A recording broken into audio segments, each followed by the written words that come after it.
কাউকে পরোয়া করি না। তোর মমতা ব্যানার্জি রাখ, তোর শুভেন্দু অধিকারী রাখ, তোর রাখ তো রে। আমি ভাঙড়ের মানুষের ভোটে জিতে এসেছি, কারো চটি দেখিয়ে, কারো সিম্বল দেখিয়ে নয়।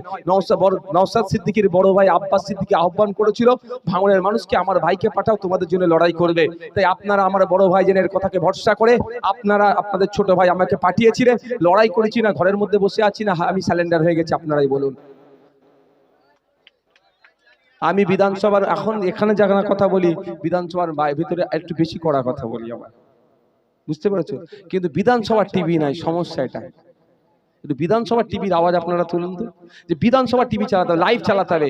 আমার বিধায়ক গিয়ে ওখানে ঘুমাচ্ছে না চুপ করে বসে আছে, না রাজ্য আমার বিধানসভার কথা বলছে, রাজ্যের কথা বলছে, মানুষের কথা বলছে, আমি দেখতে চাই।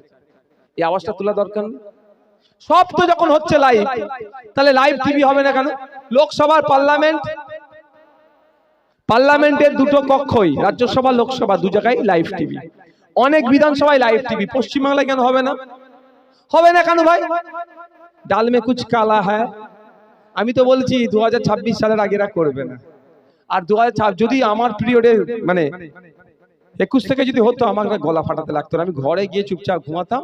আর আপনারাই বলতেন যে নওশাদ সিদ্দিকী ছাড়া গতি নাই, কারণ ওখানের মধ্যে দাঁড়িয়ে আমি ফলের দাম বাড়ছে, কারণ তার যেমন আওয়াজ তুলি, দলিতের ফেক সার্টিফিকেট, আদিবাসীর জন্য আওয়াজ তুলি, মুসলিমদের জন্য আওয়াজ তুলি, শিক্ষার জন্য আওয়াজ তুলি, স্বাস্থ্যের জন্য আওয়াজ তুলি, কৃষকদের জন্য আওয়াজ তুলি, মৎস্যজীবীদের জন্য আওয়াজ তুলি, চা বাগানের মানুষের জন্য আওয়াজ তুলি। ভাঙড়ে একটা উন্নত মানের স্পোর্টস কমপ্লেক্স দিতে হবে। ভাঙড়ের ছেলে মেয়েরা প্র্যাকটিস করতে যায়, শর্ট লেগে যেতে হচ্ছে, অত দূর হয়ে যাচ্ছে, এখানে একটা উন্নত মানের স্পোর্টস কমপ্লেক্স দিতে হবে।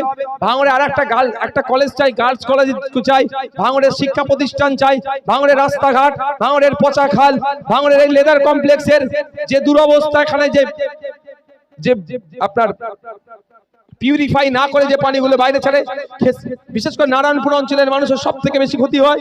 এই বিষয়গুলো গিয়ে আমি তুলছি। আপনি জানেন আপনার বিধায়কের কাজ কি? আমি তো শাসকে নেই, আপনার সমস্যাটা আমি তুলে ধরবো, আপনার মুখ, এই 3 লক্ষ মানুষের মুখে বিধায়ক। তো আমি এগুলো বলছি না ঘুমাচ্ছি, সেটা দেখতে হবে বড় জিনিস। সেটা হচ্ছে কি হচ্ছে না জানতে পারতেন, কিন্তু বিধানসভা টিভি চালায় না। সে কবে বই আকারে প্রিন্ট হয়ে আসবে সে, কিন্তু এই দাবিটা আমাদের প্রত্যেকটা পশ্চিমবাংলার নাগরিককে বলবো, যদি আমার ভিডিও শুনতে থাকেন, শুনবেন, তাহলে আওয়াজ তুলুন যে আপনার বিধায়ক আপনার কি করছে জানা দরকার। আপনার আইনসভায় কি চলছে জানবেন না, শুধু বিজেপি তৃণমূলের নাটক চলছে, ওর মধ্যে ওরা নাটক করে, সময়টাকে নষ্ট করে, স্লোগানিং করে সময়টাকে নষ্ট করে। ওটা সময় নষ্ট করার জায়গা নয়, ওটা পশ্চিমবাংলার আইন তৈরি হওয়ার জায়গা। পশ্চিমবাংলার মানুষ কিভাবে ভালো থাকবে, হসপিটালে কিভাবে গেলে ট্রিটমেন্ট হবে, স্কুলে গেলে কিভাবে টিচার পাবে, গণপরিবহনের মতো গুরুত্বপূর্ণ ব্যবস্থা ধ্বংস করে দিচ্ছে। সরকারি বাস কি করে বাড়বে, কৃষকের গড় আয় কি করে বাড়বে, চা বাগানের শ্রমিক তাদের মিনিমাম ওয়েজেস কিভাবে ঠিক হবে, বিড়ি শ্রমিক থেকে শুরু করে লেদার কমপ্লেক্সের শ্রমিক থেকে শুরু করে রাজ্যের মানুষ কিভাবে ভালো থাকবে, তার ওখানে আলোচনা হওয়া দরকার। তার পরিবর্তে ওখানেও রাজনীতি হচ্ছে, শুধু স্লোগানিং করে সময় নষ্ট করে দেওয়া হচ্ছে। তাই আমাদেরকে 2026 আসছে, রেডি হতে হবে। আমার বিধানসভা থেকে আমি নওশাদ সিদ্দিকীকে পাঠাবো, সেটাই যে যার বিধানসভার মানুষকে আওয়াজ তুলতে হবে। কে বিজেপি কাটকানোর দায়িত্ব, তৃণমূলকে আনার দায়িত্ব আমার পূর্বপুরুষেরা সেই করে আসছে। 1952 সাল থেকে পেলাম কি আমরা, কি পেয়েছি বলে? নেতার ছেলে নেতা হয়েছে, আর তামান্নার মতো ফুটফুটে সন্তানকে বোম মেরে দিয়েছে। আর নেতার ছেলে নেতা হয়েছে, রাজ্জাক খাঁ শাসক দলের নেতা, তাকে আবার এরাই খুন করেছে। আর আমাদের মঈনুদ্দিনকে, হাসানকে, রেজাউলকে খুন করেছে। আমরা কি পেয়েছি? তাহলে আমাদের কি হতে হবে? নিজের পায়ে দাঁড়াতে হবে, নিজের ভালো বুঝতে হবে। মমতা ব্যানার্জি যদি তার ভাইপোর ভালোর জন্য বারবার দিল্লিগামী ফ্লাইট ধরতে পারে, তাহলে আমরা আমাদের ভাইপোর জন্য, আমাদের ভাতিজার জন্য, আমার পাড়ার মানুষের জন্য আমাদেরকেও বুঝতে হবে। এবার আর অন্যের ভাইপোর কথা ভেবে লাভ হবে না, আমার ভাইপোর কথা। আমরা সবাই যদি নিজের ভাইপোর কথা ভাবি তো হয়েই গেল। আমার পাশের বাড়ির ভাইপোটাও তো সে তার কাকা তার কথা ভাববে, তার চাচা তার কথা ভাবে। আপনি যদি আপনার ভাইপোর কথা ভাবেন সবাই মিলে, তাহলে আপনার পাশের বাড়ির যে আছে ওই একটা ভাইপো আপনার সম্পর্কে, কিন্তু সে তার চাচা তার ভাইপোর কথাটা ভাবুক না। শুধু মমতা ব্যানার্জি তার ভাইপোর কথা ভাববে আর আমরা আমাদের ভাইপোর কথা ভাবলেই দোষ। এটা বন্ধ করতে হবে। গতকালকে এসএসসি রেজাল্ট বার হয়েছে, পুরো নাটক হয়েছে। যারা ফ্রেশার, যারা নতুন এক্সাম দিল, তারা 70 নম্বর মনে হয়, 60 না 70, 60-এ 60 পেয়েছে। 60-এ 60 পাওয়ার পরেও তারা এলিজেবল হলো না, মানে চাকরি বিক্রি হলো। কোর্টের মাধ্যমে রিজেক্ট করানো হলো, আবার তাদের মধ্যে থেকে ধরে মমতা ব্যানার্জি ঢুকিয়ে দেওয়ার লাইন হচ্ছে। তাহলে 500 টাকা দিয়ে ফর্ম ফিল আপ করানোর কি দরকার ছিল? আপনারা অবাক হবেন, টোটাল 70 নম্বরের পরীক্ষা আর কাট অফ রেখেছে 76। 70 নম্বরের পরীক্ষা, কাট অফ 76। আমরা এতদিন শুনেছি 70 নম্বরের পরীক্ষা হলে কাট অফ কি রাখে 65, 60, 65 যারা পাবে ইন্টারভিউতে ডাক পাবে, এই ধরনের। ওদের 70-এর টোটাল পরীক্ষা হয়েছে কত? Cut off 76। মানে চাকরি দেব না, আবার দুর্নীতি করব। তাই আপনার আমার বাড়ির ছেলে চাকরি পাচ্ছে না, সিস্টেমটা ভুল হচ্ছে। সিস্টেম ঠিক করার জন্য আপনাকে আমাকে সরকার তৈরি করতে হবে। এতদিন আপনি আমি ভুল লোককে সরকারে বসিয়েছি, এবার আপনাকে আমাকে দায়িত্ব নিয়ে সঠিক লোক। সুস্থ থাকবেন। আজকে কিন্তু আমি রাজনৈতিক কচলাকচলিতে যাইনি, টু দা পয়েন্ট আপনাদের কিছু কথা বলেছি। প্রথম কথা কি? রক্তদানের কথা বলেছি। কেন? রক্তদান করলে অন্যের প্রাণ বাঁচতে পারে। তো রক্তদান করলে অন্য মানুষ প্রাণ বাঁচতে পারে, সম্প্রীতির বার্তা যায়, ঐক্যের বার্তা যায়, সৌহার্দ্যের পরিবেশ তৈরি হয়। আবার রক্তদান করলে আপনার নিয়মিত রক্তদান করলে কি হবে? আপনার স্বাস্থ্য ভালো থাকবে। কে বলছে? মেডিকেল সায়েন্স বলছে। মাথায় থাকবে, ভুলবেন না তো কথা। যেখানে 30-90 দিন ছাড়া পুরুষ আর মহিলাদের জন্য কতদিন বললাম? আপনাদেরকে একটা ভালো খবর শোনায়।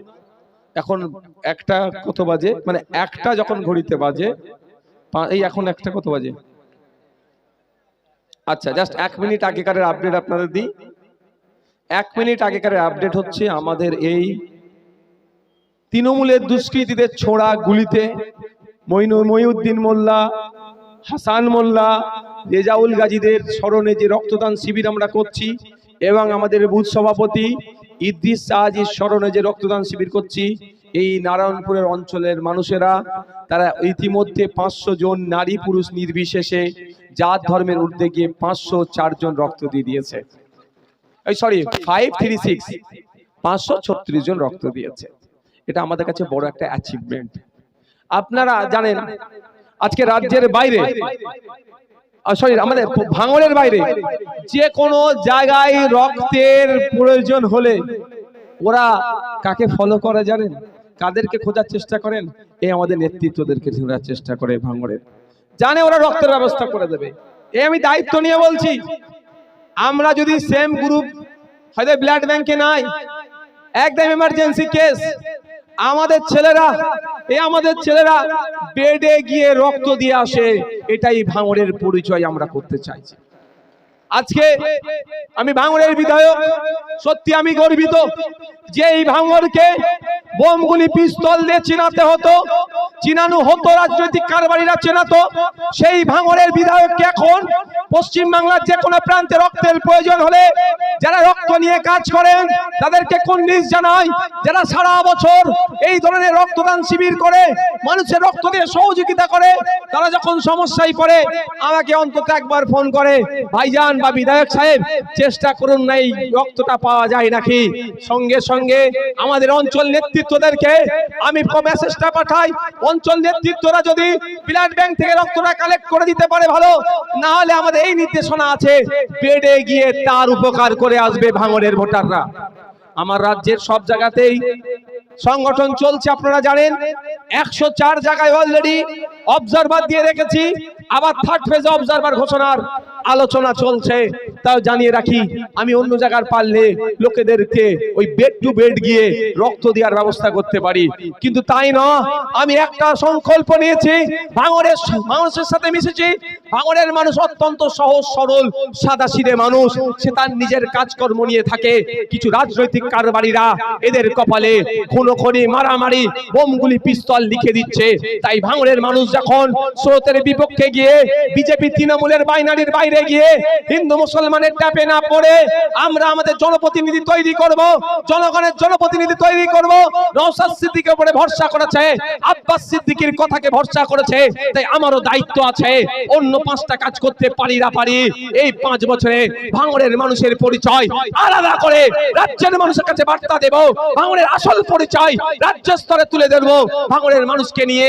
তাই বারবার আমি গর্বিত হই যখন আমাকে ফোন করে, ভাইজান রক্তের প্রয়োজন, কলকাতা থেকে ফোন করছে, মালদা থেকে ফোন করছে, মুর্শিদাবাদ থেকে ফোন করছে, দিনাজপুর থেকে ফোন করছে যে আমার কলকাতায় একটা রোগী ভর্তি আছে, ইমিডিয়েট একটু রক্তের প্রয়োজন, ভাইজান ব্যবস্থা করতে হবে। তখন আমি গর্বিত হই, গর্ববোধ করি যে আমার ভাঙড়ের মানুষের কথা বলি। ভাঙড়ের মানুষই পথ দেখিয়েছে। রক্তদান উৎসব এক জায়গায় এক ভেন্যুতে 2764 জন রক্ত দিয়েছে। তারপরের বছরে টানা 10 দিন ভাঙড়ে রক্তদান শিবির করেছিলাম, 3200 জন রক্ত দিয়েছিল সারা ভাঙড়ে। তারপরে রক্তদান বছর পরের বছরে আবার এক জায়গায় এক ভেন্যুতে রক্তদান শিবির করেছিলাম, রক্তদান মহোৎসব নামে। সেখানে 3667 জন আর 3467 জন আমাদের এই রক্তদান শিবির করে শুধু নওশাদ সিদ্দিকীর নাম নয়, ভাঙড়ের নিজেদের কপালে যে মারামারি, হানাহানি, খুনোখুনি, ভাঙড় মানে বোম, ভাঙড় মানে পিস্তল, ভাঙড় মানে খুনাখুনি, সেটা মুছে দিয়ে ভাঙড় প্রমাণ করে দিয়েছে ভাঙড় মানে রক্তদানের গ্যারেজ, ভাঙড় মানে রক্তদাতার গ্যারেজ প্রমাণ করে দিয়েছে। এটা আমরা ধরে রাখবো, এটা আমরা ধরে রাখবো। এখানে একজন বক্তব্য দিতে গিয়ে বলছিল এই মাটিরই ছেলে, এই ভূমিপুত্র, এই পাড়ার, যে বিবি রাইট মানে একটা ভুল বার্তা দেওয়া হয়। বিবি রাইট মানে ওরা খুনাখুনি করে, বিবি রাইট মানে বোমাবুমি, বিবি রাইট মানে হিংসা, বিবি রাইট মানে আজকের পর থেকে কি চর্চা হবে, রক্তদাতাদের জায়গা। বিবি রাইট মানে 536 জন রক্তদাতা, বিবি রাইট মানে রক্ত যোদ্ধা, বিবি রাইট মানে বোম গুলি পিস্তল নয়, বিবি রাইট মানে সমাজ ব্যবস্থাকে একটা নতুন দিশা দেখাবে। এটাই তো আমি চাইছি। এই জন্য আমার সাথে লড়াই, শাসকের আমার সাথে লড়াই কি? দেখুন একটা কথা বলি, অন্ধকার জগতের যারা প্রাণী তারা আলোকে পছন্দ করবে? হে বলুন, বুঝে নিচ্ছেন কি বলতে চাইছি? বুঝতে অসুবিধা হচ্ছে? কেন আমাকে সহ্য করতে পারে না? আমি লোকের ফর্ম ফিল আপ করে দিচ্ছি SIR এর, রাগ হয়ে যাচ্ছে। আরে কেন ভাই, কেন আমি ফর্ম ফিল আপ করবো না? MLA মানে কি তাদের ঘাড়ে পা দিয়ে চলবো নাকি? MLA তো আপনার ভোটের জন্য হয়েছি ভাই। আপনি না ভোট দিলে আমি MLA হতে পারতাম? আপনার ভোটের জন্য আমি MLA হয়েছি। তা আমার কাজ কি হবে? আপনি আজকে আতঙ্কিত, আপনাকে আতঙ্ক মুক্ত করা। তো আতঙ্ক মুক্ত করতে গেলে আমাকে বড় বড় মঞ্চ করলে আতঙ্ক মুক্ত হবেন না, তার কাছে পৌঁছে যেতে হবে। আমি দেখবেন ছোট ছোট প্রোগ্রামে ভালোবাসি, এই বড় প্রোগ্রামে নয়।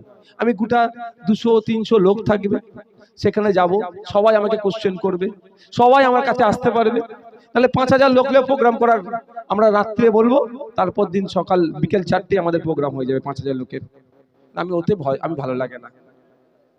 আমি কোনোদিনের জন্য কোনো জায়গার লোককে অন্য জায়গায় যেতে বলি না, বলছে তাড়া দিই, এই যাবেন আমার সাথে, আমি একা যাবো। সেখানে কি হয়, যদি আমি বলি যদি 50টা লোক থাকে, ওই 50টা লোক তো সরাসরি আমাকে কোশ্চেন করতে পারবে, তার মনের কথা বলতে পারবে তো। আরে বিধায়ক, সরকার বিধায়ক মানে কি? ভোটের সময় আসবে, কাকা জ্যাঠা মামা ভালো আছো, সব ঠিক আছে, করে দেবো হয়ে গেল, চলে গেল, ভোট পেয়ে গেল, 4.5 বছর গায়েব। এটা তো নয়। জনপ্রতিনিধি মানে আপনি জনগণের প্রতিনিধি, যেখানে আইন তৈরি হচ্ছে সেখানে আপনি মুখ। এখানে ভাঙড়ের 2.5 থেকে 3 লাখ ভোটার, 2 লক্ষ কত হাজার ভোটার।